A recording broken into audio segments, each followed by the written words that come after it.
Assalomu alaykum, hurmatli fermerlar va dehqonlar. 20-fevral bug'doy dala maydoniga Jamshidbek aka bilan tashrif buyurdik. Bir ikkita o'zimni qiziqtirgan savollarim bor Jamshid akaga beradigan. Xudo xolasa sizlarning nominglardan shu savollarni beraman. Jamshidbek aka, mana bug'doy dala maydonini kuzatib turibmiz. Ancha o't bosib qolgan dala maydonni. Uni ustiga har xil o'tlar bosgan. Buni orasida sabzot desa bo'ladi, mana sabzini bargiga o'xshaydi, sabzi barglariga o'xshaydi. Sabzot. Bu yerda mana yapaloq bargli raps degan o'timiz. Mana bu yerda igna bargli shunaqa bug'doy ko'rinishidagi raygras. Raygras desa, raygras deydi. Ayrim hududlarda har xil aytiladi. Mana chimchiq ko'z bu yerda mana Veronika deydi. Biz Andijonda Shevada chimchiq ko'z deb ataladi. Xo'p, Jamshid aka, misol shu igna barglikka ham, mana bunga ham alohida fermerlarimiz shu vaqtga doir kurashib kelgan. 2 marta misol sepish kerak bo'ladi begona o'tiga. Igna bargga alohida, yapaloq bargga alohida. Ikkalasini bittada yo'q qiladigan preparatlar ham bormi hozir? Bor, hozirgi kunda bor. Bundan avval ham bo'lgan, lekin hozirgi kunda o'sha gerbitsidlar ko'payib ketgan, turi ko'p. Xo'p, endi qarang, birinchi ma'lumot sifatida aytib o'tib ketaman. 1 pallali va 2 pallali, 1 yillik va ko'p yillik begona o'tlar deb aytiladi. O'shandan kelib chiqib turib gapiriladi. Bu kitobiy tilda. Endi siz o'sha dehqonlarimizda yoki bo'lmasa fermerlarimizning tilida aytyapsiz. Jaydar tilda aytyapsiz. O'zimizni moslashgan, o'rgangan tilimizda gapiryapmiz. Xo'p. Endi qarang, bunga alohida gerbitsid haqiqatan shunaqa o'sha peneksidin ta'sir qiluvchi moddali dorilar bor. O'sha bunga alohida sepiladi. Yoki bo'lmasa floriskapir ta'sir qiluvchi moddali dorilar bor. Uni o'shalar sepiladi alohida va bularga alohida sepiladi. O'sha bularni endi hammasini bitta preparatda o'zida yechim bor. Tarkibi sulfasulfuron bilan metsulfuron ta'sir qiluvchi moddali dorilar bor. Mana shu Grand Gold gerbitsidi bor. Birdaniga hamma o'tni o'ldiradi yoki bo'lmasa to'xtatib, bug'doyni o'sishiga ta'minlab beradi. Bug'doyga salbiy ta'sir ko'rsatmaydi. Qolgan begona o'tlarga ta'sir ko'rsatadigan o'sha Grand Gold preparatimiz bor. Mana shuni sepish tavsiya etiladi. Faqat sepishdan avval muhim ko'rsatkichlar bor. Ana shularga e'tibor beriladi. Dala ekin maydoni o'rganiladi. Dala misol uchun begona o'tlarni ham misol uchun bu biz aytib o'tayotgan gerbitsidimiz eng kamida 20 turdagi begona o'tlarga bug'doy ekin maydonlaridagi 20 xildagi begona o'tlarga qarshi kurashadi. Bu eng kamidagisi.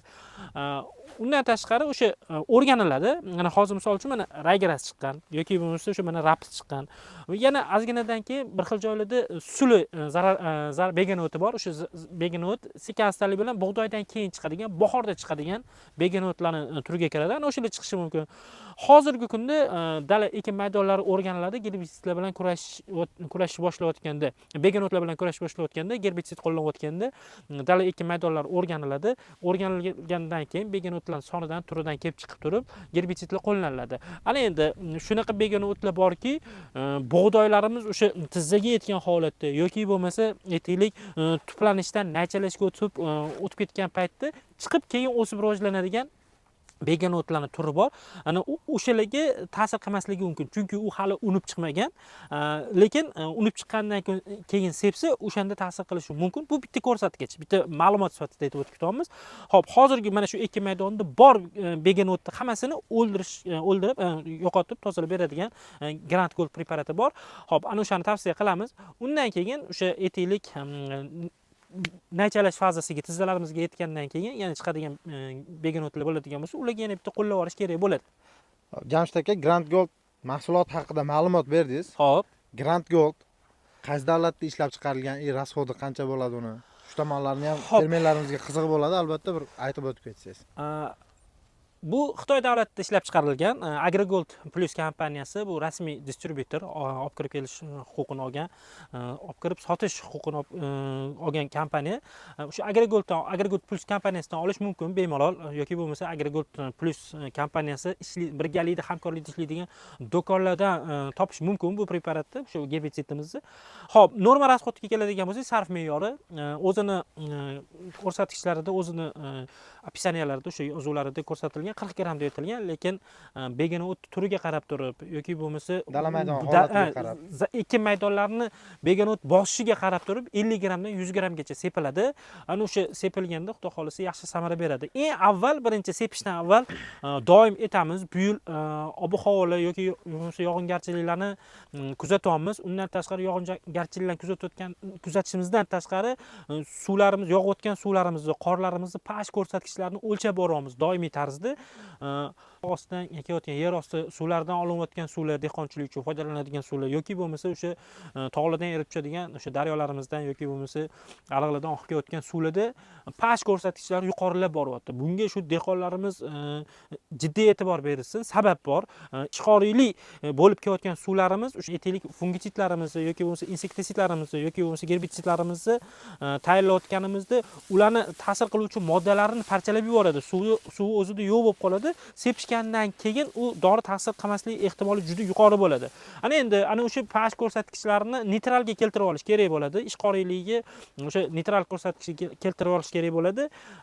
5 dan 6, 6,5 gacha ko'rsatkichlarga keltirib olib turib, bu uchun o'sha biz pH balans preparatimizni tavsiya etamiz. Bu suvni neytralga keltiradigan, ishqoriylikka pastga neytralga tushiradigan preparat bo'lib hisoblanadi. Ana shuni birinchi qo'shib turib, suvlarni neytralga keltirib olib turib, undan so'ng gerbitsid, insektisid va fungitsidlarni qo'shib ekin maydonlariga qo'llash yaxshi samara beradi. Shunga ham alohida e'tibor berib qo'yish kerak bo'ladi.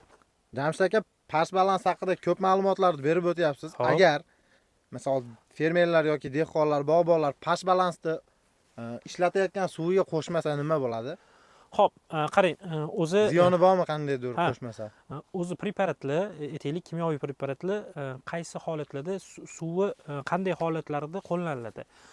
Suvda ikkita, uchta ko'rsatkichlar bo'ladi. Suvi o'sha yaxshi suvligi. Aytaylik, suvi qattiqligi. Qattiqligi deganda kalsiyli qattiqligi bor, magniyli qattiqligi bor va undan tashqari elektr o'tkazuvchanligi bor suvlarning. Undan tashqari suvlarning ishqoriyligi bor va kislotaliligi bor. Mana shu ishqoriylik va kislotaliligi o'rtasida neytral ko'rsatkichlar bor.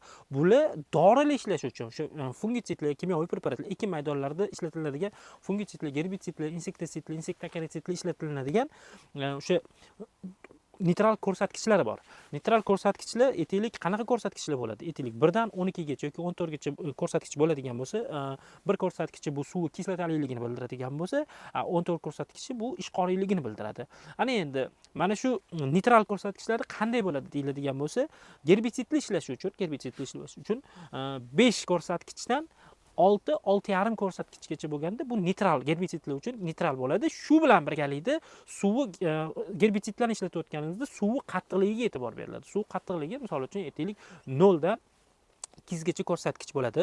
O'sha 200 gacha ko'rsatkich oralig'ida aralashtirsa gerbitsidlar yaxshi eriydi. Mana birinchisi qattiqligi, kalsiyli qattiqligi va magniyli qattiqligi. Mana shu qattiqligi 200 deb oladigan bo'lsa, 200 dan pastida dorilar ishlaydi, gerbitsidlar ishlaydi. Shu bilan birgalikda, shu bilan parallel ko'rsatkich sifatida pH ko'rsatkichi bo'lib hisoblanadi. Mana shu pH ko'rsatkichi 5 dan 6,5 ko'rsatkichgacha oralig'ida dorilar yaxshi ishlaydi.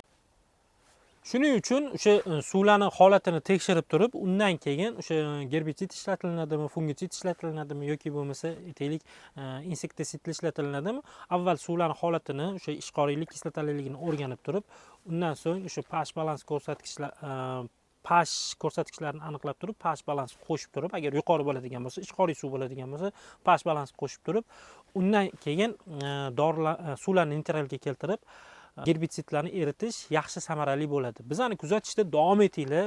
Berayotgan ma'lumotlarimiz foydali bo'ladigan bo'lsa, laykinglar, ayamislar, foydali deb biladigan bo'lsanglar ma'lumotlarimizni, o'sha bug'doy, g'alla ekinlari bilan shug'ullanadigan, g'alla ekini yetishtiradigan dehqonlarga, fermerlarga jo'natib qo'yinglar. Ular ham mana shu videolarimizni, mana shu bergan ma'lumotlarimizni ko'rib manfaat olishsin. Hurmatli dehqonlar, fermer akalar, bog'bonlar, kanalimizga obuna bo'laveringlar. Xudo xolasa buni buyog'iga zo'r videolarni chiqarishga harakat qilamiz. Juda ham foydali va kerakli ma'lumotlarni berib o'tishga harakat qilamiz.